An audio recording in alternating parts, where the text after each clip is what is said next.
പല കാര്യങ്ങളും കെ സുരേന്ദ്രൻ പറഞ്ഞിരുന്നു. അവിടുത്തെ വികസന പ്രശ്നങ്ങൾ MP 5 കൊല്ലം തിരിഞ്ഞു നോക്കിയില്ല, അവിടെ വരേണ്ട പദ്ധതികളൊന്നും കൊണ്ടുവന്ന് അങ്ങനെ പലവിധ കാര്യങ്ങളും പറഞ്ഞിരുന്നത്. അതിൽ ഈ ഗണപതി വട്ടം മാത്രം എടുത്ത് വിവാദമാക്കുന്നതിൻ്റെ പിന്നിലെ ഒരു വലിയ അജണ്ടയുണ്ട്. അതിലാണ് എനിക്ക് മറുപടി. അതിന് മുമ്പ് ശ്രീ ഹസ്കർ നേരത്തെ ടിപ്പുവിനെ വലിയ മഹാനായി ചിത്രീകരിച്ചുകൊണ്ട് ഞാനും ചരിത്ര താളുകളിലൊന്ന് പരതിയപ്പോൾ കണ്ടത് മീർ ഹുസൈൻ അലി ഖാൻ കിർമാണി എന്ന ടിപ്പു സുൽത്താൻ്റെ സന്തത സഹചാരി ഉണ്ടായിരുന്നു. അദ്ദേഹമാണ് ആധികാരികമായി ടിപ്പു സുൽത്താൻ്റെ ജീവചരിത്രം എഴുതിയത് 1802.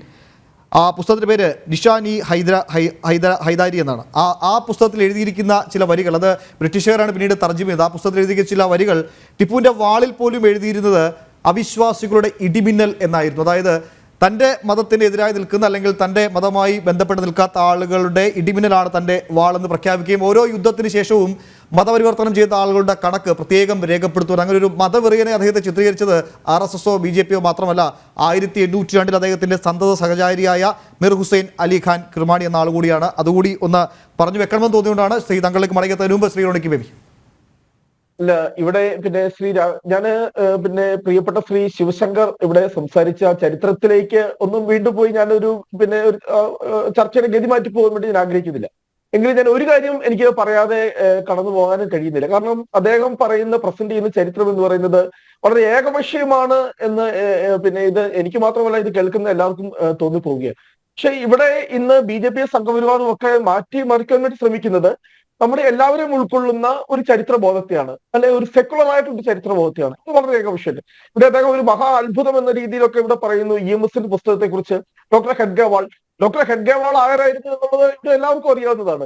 ഡോക്ടർ ഹെഡ്ഗേവാൾ അദ്ദേഹം RSSൽ വരുന്നതിന് മുമ്പ് അദ്ദേഹം കോൺഗ്രസിന്റെ ഭാഗമായിരുന്നു, കോൺഗ്രസിന്റെ നേതൃനിരയിലുണ്ടായിരുന്നു.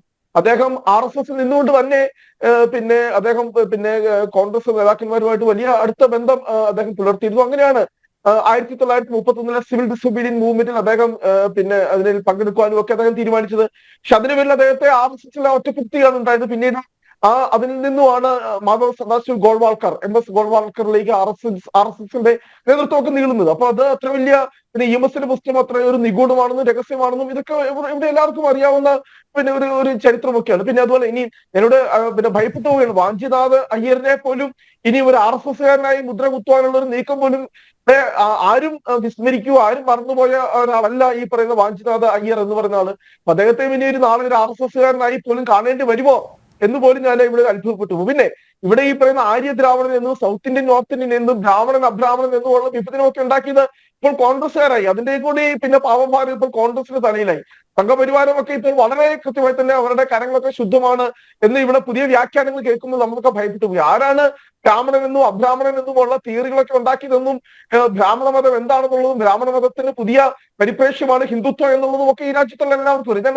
ഞാൻ ആ ഒരു വിഷയത്തിലേക്ക് പോയി ഞാൻ ഈ പറയുന്ന ചർച്ചയുടെ ഗതിമാറ്റം ഞാൻ ഉദ്ദേശിക്കുന്നില്ല. അപ്പോൾ എന്നോട് ചോദ്യം എന്നുള്ളത് ശ്രീ രാഹുൽ ഗാന്ധി, ഞാൻ തിരിച്ചു ചോദിക്കട്ടെ, രാഹുൽ ഗാന്ധി വയനാട്ടിൽ വേണ്ടി എന്താണ് ചെയ്യാത്തത് എന്നുകൂടി ഒന്ന് പറഞ്ഞാൽ. കാരണം തുടക്കത്തിൽ താങ്കൾ തന്നെ പറഞ്ഞു അവിടെ ഇപ്പോഴും നീറുന്ന ഗതാഗത പ്രശ്നമുണ്ട്, വയനാട്ടിൽ വന്യജീവി പ്രശ്നമുണ്ട്, ഇതൊക്കെ